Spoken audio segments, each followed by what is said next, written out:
Hallelujah qaqqaaliiwwan nagaa keessanii nagaa qote waan araatiin deebii dhufeetan jira ibsaa ibsirra asuma waan ajaa'ibaan isin barsiisuu dhufe xinnoo isin irraa fagaadhin ture isamas isin irraa fagaachuun koo waan hin oolledha isaaf immoo dhiifama guddaan isin gaafadha viidiyoo narra qabadde keessattis immoo reaction video akkamittiin akka hojjechuu Irtiraan chartarri keekkeessee asmaraam kukulaneessee fokkisee imalli araaraa naannolee muutee fankaraaraa labsii mootee korkee fakkeenyaa biqiltuu kan dursu nageenyaa hamba'aan olee calankootii dirmamuu qabna sirna mootii.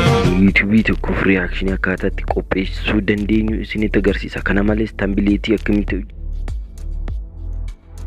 hojjechuu akka dandeenyu isinitti agarsiisa.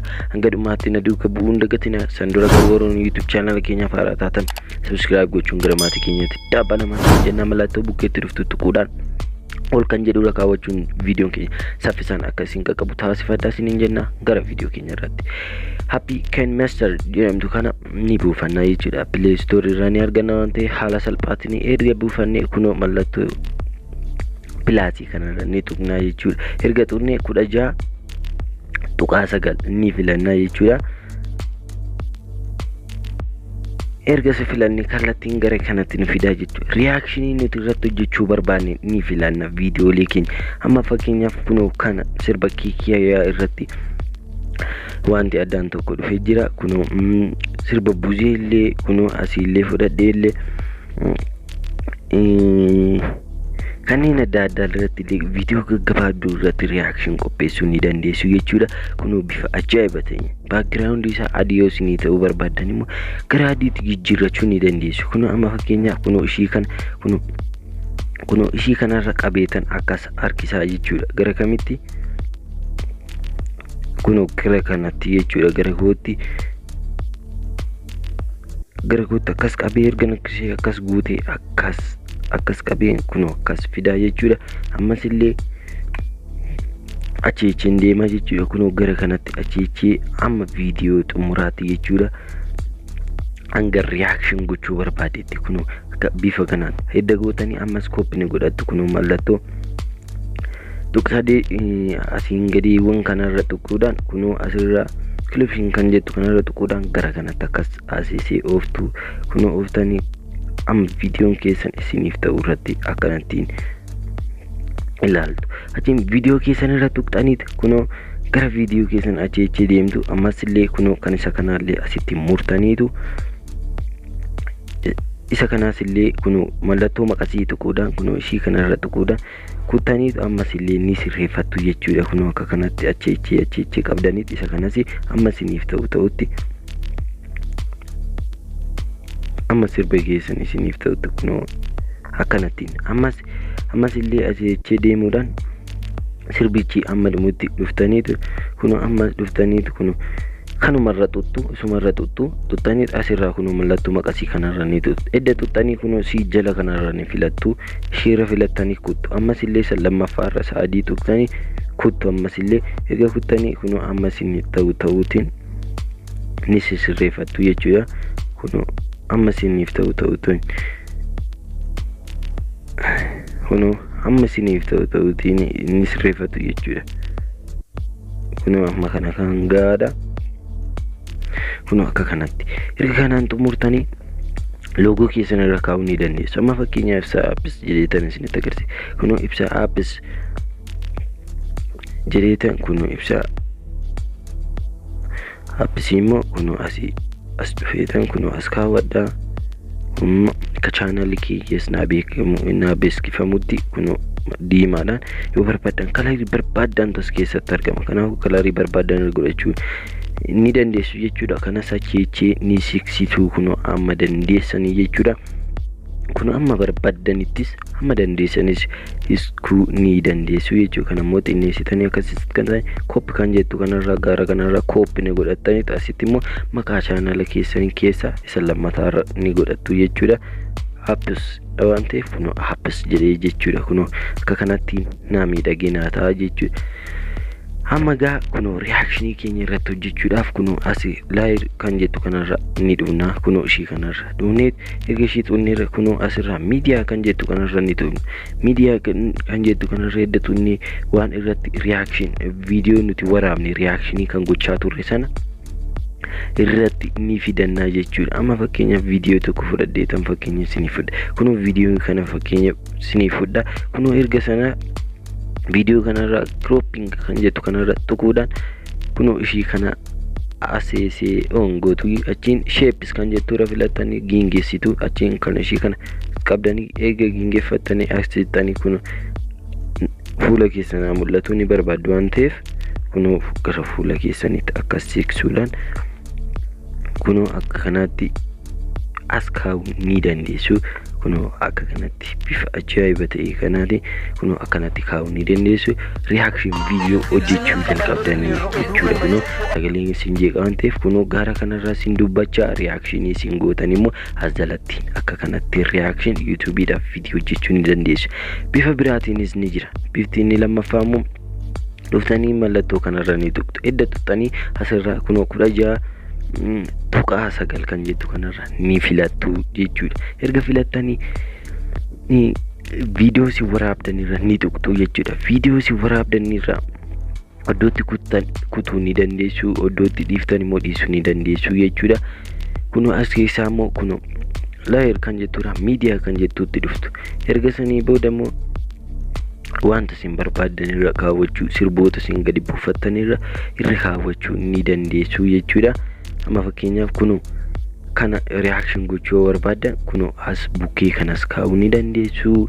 Gingeessitanii immoo kunoo akka kanattis gingeessitaniis immoo kunoo akka kanatti gingeessitanii reaction keenya irraa kana daawwadda yaada irratti kennaa. Kunoo akkas gochuus ni dandeessu yookaan immoo shape dhumsaatiin kunoo iddoo kana gama kana kaa'uu ni dandeessu jechuudha. Kunoo akka kanatti bifa ajaa'iba ta'eetiin kunoo askaa kunoo maqaa keessan immoo bukkeetti barreessuu ni dandeessu. Kanaaf immoo tembileetii akkamitti hojjechuu akka dandeessan isinitti agarsiisa. Gaduma viidiyoo keenyatti nu duukaa bu'a.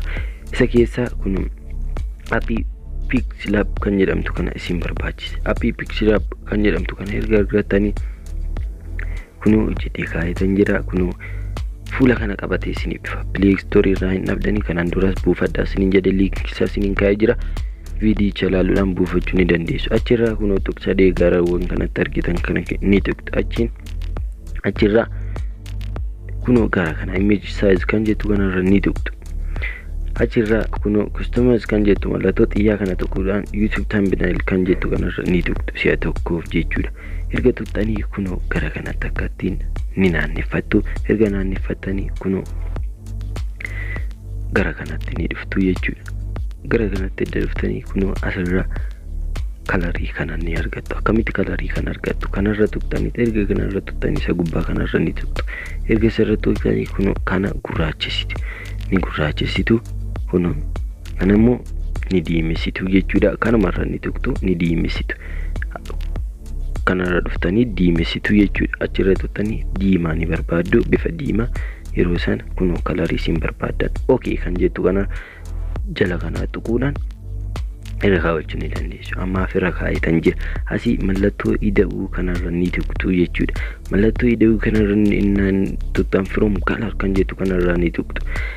Yeroo sanarra kunoo suura kana ni na barbaachisa. Kanaaf immoo suura kana akkas fidachuu na barbaachisa jechuudha. Kunoo asii gaala kanarra kan tuqeetan mallattoo qulfii kanarra kaawwadhaa jechuudha. Mallattoo qulfii irra maaliif akkan sosochooniif booda na rakkisa waan ta'eef. Kanaaf ammoo edda akkas gootanii kunoo jalal kanarra a kan barbaaddattu achiin tuqxaniitu kunoo asirra edit kan jedhu kanarra dhuftaniitu delete gootanii edit gootu. Maal jettanii madaqoo reaction irratti gochuu madaqoo erga barreeffadhee akka kanatti kunoo madaqoo jedhee barreeffadhee kunoo as kaa'een jallaa kanarraa kunoo gasikee foonti kan jedhu kana keessa seenee ta'e foonti keessaa qubee ajaa'iba ta'e tokko barbaadadhee argadhee kunoo qubee natti tole irra kaawwadhaa jechuudha. Erga irra kaawwadhee ammas text kan jettu kana tuqeen edit kan jettu irra tuqeetan New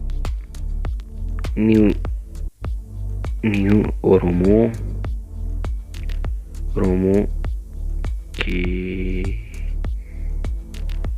kiyya badhaadhaa music. New Oromoo kiyya badhaadhaa music 2021 kunoo akka kanatti ergan barreeffadhe kunoo gadi gabaabseetan xinneesseetan jechuudha. Kunoo as jala kaawwadhaa jechuudha. Kunoo akka kanatti foonti keessa liixeetan as keessa foonti bareedaa ta'e tokkorra madaqoo asirra kana jalaan sosochooneef madaqoo akkas godhe ergan haala kanaan kana bareechadhee ni xinnaatte waan taateef mul'attu waan taateef akkas guddifadhee ergan guddifadhee 2021 music kan jettu kanarra kana tuqeetan akkas siqfadhaa jechuudha. Akka kanatti ergan siqfadhee walakkaatti siqfadhee kunoo akka kanatti naaf ta'a jechuudha. Sana booda mallattoo pilaasii kanarratti kan film galar kan jettu kana keessa madaqoo kan jedhu kana barbaadee ni argadha. Social media irra guutee jirraa buufattanii fayyadamuu ni dandeessu. Akka kanatti erga argattanii kunoo ishii kana ni tuqxu. To front kan jedhu to front to difama to back kan jettu kanarra ni tuqxu. To back edda tuqxanii garsiiftanii obsis kan jettu kanarra kunoo si'a tokko opposite kan jettu kanatu si'a tokkoof tuqxanii akkas deemtu kunoo akkas deemtu 31 nigaa right itti gettanii keessaa baatu. Right itti gettanii erga keessaa baatanii amal mallattoo pilaasii keessa galtanii dhuftanii as keessa kunoo kana wantoota akkasii wantoota mimmiidhagsan kanneen illee fayyadamuu ni dandeessu. Dudda isaanii duuba ni keessu kunoo akka kanatti akka miidhaguutti akka singalan sosochooneef immoo akkas gochuu ni dandeessu jechuudha. Kunoo reactionin keessan kanadha jechuudha. Isin immoo suura keessan barbaadan kun akkanatti suura kana fakkeenyaaf fudhe kun akkanatti iddoo barbaadan kaa'uu ni dandeessu jechuudha. Suura keessan kun reaction gochuu waan barbaadaniif abbaa reaction isin ta'uu isaa ibsaa jechuudha. Maaliif namoonni tokko muuziqaa isaa jala hattanii reaction muuziqaa isaanii waan jala hattanii balleessitanitti fakkaata waan ta'eef kunoo akkanatti ni kaawwattu jechuudha. Kunoo bifa ajaa'ibatiin tambinaala hojjechuu dandeenyeetu jira. Kun bilbila keessan irra gatteessaniitu hojjettu. Warroonni yaada qabdan koomentii irratti nu barreessuu dagatinaa. Gaaffii qabdan illee koomentii irratti nuuf barreessaa isiniin jenna. Viidiyoon keenya irraa akka isinitti tole abdii guutuu qabna. Kanaaf immoo viidiyoo keenya laayikii tuqaa hiriyoota keessan jaalataniif immoo sheer gochuu hin dagatinaa. Hanga viidiyoo biraatti walitti deebinutti nagaatti turtiin afaan gootaniif immoo guddaa galatoomaa isiniin jenna.